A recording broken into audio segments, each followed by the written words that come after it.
Hello student, তোমরা যারা ক্যালকাটা ইউনিভার্সিটির আন্ডারে 5th সেমিস্টারের ছাত্রছাত্রী আছো এবং তোমাদের রাষ্ট্রবিজ্ঞান সাবজেক্টে অনার্স আছে, তোমাদের জন্য আজকে ক্লাসটা খুবই গুরুত্বপূর্ণ।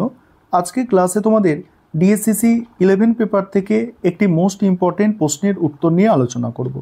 প্রশ্নটা আছে, রাজনীতিতে ধর্মের বিভিন্ন দিক আলোচনা করো, বা প্রশ্নটা ঘুরিয়ে আসতে পারে রাজনীতিতে ধর্মের প্রভাব, বা প্রশ্নটা ঘুরিয়ে আসতে পারে ধর্ম রাজনীতির মধ্যে সম্পর্ক আলোচনা করো।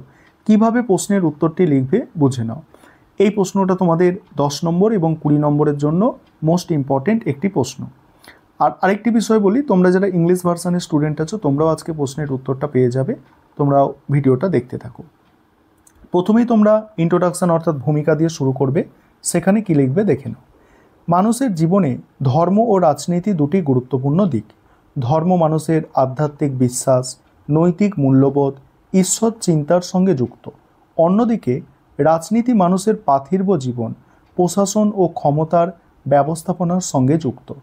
প্রথমে মনে হয় ধর্ম ও রাজনীতি আলাদা ক্ষেত্র, ধর্ম ও রাজনীতি আলাদা ক্ষেত্র, কিন্তু বাস্তবে দেখা যায় তারা সবসময় একে অপরকে প্রভাবিত করে এসেছে। ইতিহাস থেকে শুরু করে আধুনিক যুগ পর্যন্ত ধর্ম রাজনীতি এই সম্পর্ক সমাজ জীবনের একটি বাস্তব সত্য হয়ে উঠেছে। তারপরে ধর্ম ও রাজনীতির পারস্পরিক সম্পর্ক। ধর্ম হলো ঈশ্বরীয় শক্তি বা অতীতেন্দ্রীয় সত্তার প্রতি বিশ্বাস, যা নানা আচার অনুষ্ঠান রীতিনীতির মাধ্যমে প্রকাশ পায়। রাজনীতি হলো সমাজের সমস্যা সমাধান ও ক্ষমতা অর্জন ও প্রয়োগের প্রক্রিয়া। তাই ধর্ম মানুষের নৈতিক ও আধ্যাত্মিক জীবনের সঙ্গে যুক্ত হলেও রাজনীতি সরাসরি ক্ষমতার কাঠামোর সঙ্গে জড়িত, কিন্তু একে অপরের থেকে সম্পূর্ণ বিচ্ছিন্ন থাকা সম্ভব নয়। রাজনৈতিক নেতারা প্রায়ই ধর্মকে ব্যবহার করে মানুষের সমর্থন পেতে চান। ধর্মপ্রাণ মানুষরা অনেক সময় রাজনীতি থেকে নিজেদেরকে দূরে রাখতে চান, কিন্তু বাস্তব জীবনে তারা রাজনৈতিক প্রভাব থেকে রেহাই পান না। বিশেষত জাতীয় সংকট বা দুর্দশার সময় ধর্মীয় মানুষদেরও রাজনীতির সঙ্গে যুক্ত হতে হয়।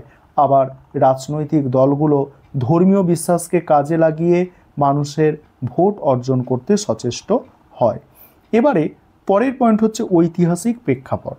ধর্ম ও রাজনীতির সম্পর্ক সবচেয়ে স্পষ্টভাবে দেখা যায় মধ্যযুগের ইউরোপে। সেই সময় চার্চ ও গির্জা শুধু আধ্যাত্মিক প্রতিষ্ঠান ছিল না, সমাজ ও রাষ্ট্রের ওপর তার সর্বময় কর্তৃত্ব ছিল। রাজাও গির্জার নির্দেশ ছাড়া স্বাধীনভাবে শাসন করতে পারতেন না, অর্থাৎ ধর্মই রাজনীতিকে চালিত করত। চিন্তাবিদ স্যার রবার্ট ফিলমার রাজতন্ত্রকে ঈশ্বর প্রদত্ত প্রতিষ্ঠান হিসাবে ব্যাখ্যা করেছিলেন। তার মতে রাজা ও প্রজার সম্পর্ক পিতাপুত্রের মতো। অধ্যাপক জনসন এই প্রসঙ্গে মন্তব্য করেছেন, যারা ধর্মে বিশ্বাসী ছিলেন তারা শাসকদেরও সমর্থন করতে বাধ্য হতেন। ভারতেও ধর্ম ও রাজনীতির মধ্যে গভীর সম্পর্ক ছিল। ধর্মীয় নিয়ম অনুযায়ী ক্ষত্রিয়রাই শাসন ক্ষমতার অধিকারী হতেন। রাজারা রাজধর্ম পালনের মাধ্যমে রাষ্ট্র পরিচালনা করতেন। জাতিভেদ প্রথা, যা হিন্দু ধর্মের ভিত্তি গড়ে উঠেছিল, রাজনৈতিক ও সামাজিক কাঠামোকে সরাসরি প্রভাবিত করেছিল। পরের পয়েন্ট আছে দেখো, ধর্ম ও রাজনৈতিক আন্দোলন। এখানে কি বলা হচ্ছে দেখো, অনেক সময় ধর্ম বিদ্রোহ, সংস্কার ও বিপ্লবের ভিত্তি হয়েছে। ইউরোপের প্রোটেস্ট্যান্ট সংস্কার আন্দোলন তার উৎকৃষ্ট উদাহরণ। এই আন্দোলনের পেছনে ছিল ধর্মীয় অসন্তোষ, রাজনৈতিক স্বার্থ ও জাতীয়তাবাদী চেতনা। একইভাবে ভারতে স্বাধীনতা সংগ্রামে ধর্মীয় আবেগ ও জাতীয়তাবোধ একে অপরকে শক্তিশালী করেছিল। গান্ধীজির রাজনৈতিক আন্দোলনেও ধর্মীয় মূল্যবোধ বিশেষ ভূমিকা পালন করেছিল। এবার পরের পয়েন্ট হচ্ছে আধুনিক যুগে ধর্ম ও রাজনীতি। এই পয়েন্টটা আলোচনা করব। তার আগে যে বিষয়টা বলার আছে, তোমাদের জন্য 5th সেমিস্টারে অনলাইন কোচিং ক্লাস শুরু হয়ে গিয়েছে। বহু ছাত্রছাত্রী অ্যাডমিশন নিয়েছে। তোমরা যদি কেউ অ্যাডমিশন নিতে ইচ্ছুক থাকো, নিচের দেওয়া নম্বরে যোগাযোগ করতে পারো। আমাদের 4 মাসে সম্পূর্ণ তোমাদের সিলেবাসটা শেষ করা হবে, 4টে পেপার আছে, তোমরা নিজেরা সেটা জানো। আরেকটা বিষয় বলি, এই প্রশ্নের উত্তরটা দেখার জন্য কোন টেক্সট বই ব্যবহার করবে তোমরা দুটো টেক্সট বইয়ের নাম আমি বলছি, সেই টেক্সট বইয়েও এই প্রশ্নের উত্তরটা পাবে, তবে সেখান থেকে আমি গুছিয়ে লিখেছি, অনেক বড় করে টেক্সট বইয়ে দেওয়া আছে। একটি হচ্ছে সমাজতত্ত্ব রাজনীতি প্রণব কুমার দালালের লেখা, আরেকটি হচ্ছে রাজনৈতিক সমাজতত্ত্ব কল্যাণ কুমার সরকারের লেখা। এই দুটি বই থেকে ব্যবহার করে এই প্রশ্নের উত্তরটা রেডি করা হয়েছে তোমাদের জন্য। পরের পয়েন্টটা দেখো, আধুনিক যুগে ধর্ম ও রাজনীতি। আজকের যুগেও ধর্ম ও রাজনীতির সম্পর্ক অটুট। বিশেষ করে গণতান্ত্রিক ব্যবস্থায় নির্বাচনী রাজনীতির সঙ্গে ধর্মের যোগ প্রকট। প্রার্থী মনোনয়ন, নির্বাচনী প্রচার, রাজনৈতিক জোট গঠন, মন্ত্রী পরিষদ গঠন সব ক্ষেত্রেই ধর্মীয় বিবেচনার প্রভাব থাকে। তারপরে কি বলা হচ্ছে দেখো, ভারতের রাজনৈতিক দলগুলি প্রায়ই ধর্মীয় নেতাদের আশীর্বাদ ও সমর্থন নিতে সচেষ্ট হয়। অনেক সময় দেখা যায় মসজিদ, মন্দির, গুরুদ্বারের প্রভাব ব্যবহার করে ভোটদাতাদের প্রভাবিত করা হয়। সংখ্যালঘু সম্প্রদায়ের আইন, যেমন অভিন্ন দেওয়ানি আইন, এর প্রশ্ন ধর্ম ও রাজনীতি সম্পর্কে সমানে আসে।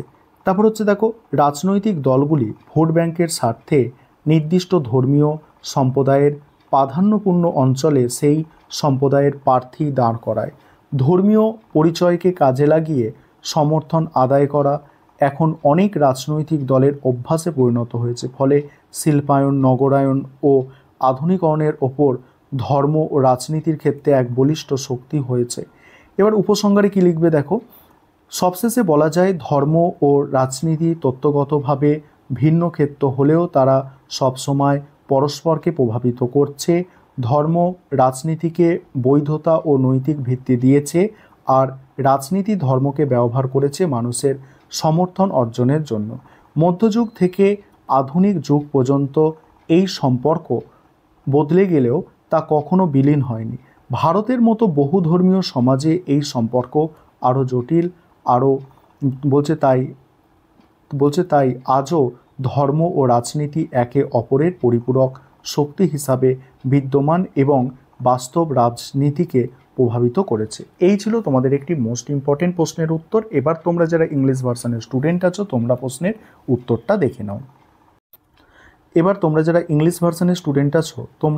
উত্তরটা দেখে নাও।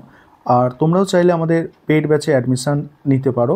আমাদের বাংলায় নোটসগুলো ব্যাখ্যা করা হয় এবং গ্রুপে যখন নোটসগুলো দেওয়া হয় তখন দুটো ভাষায় দেওয়া হয়, বাংলা এবং ইংরাজি।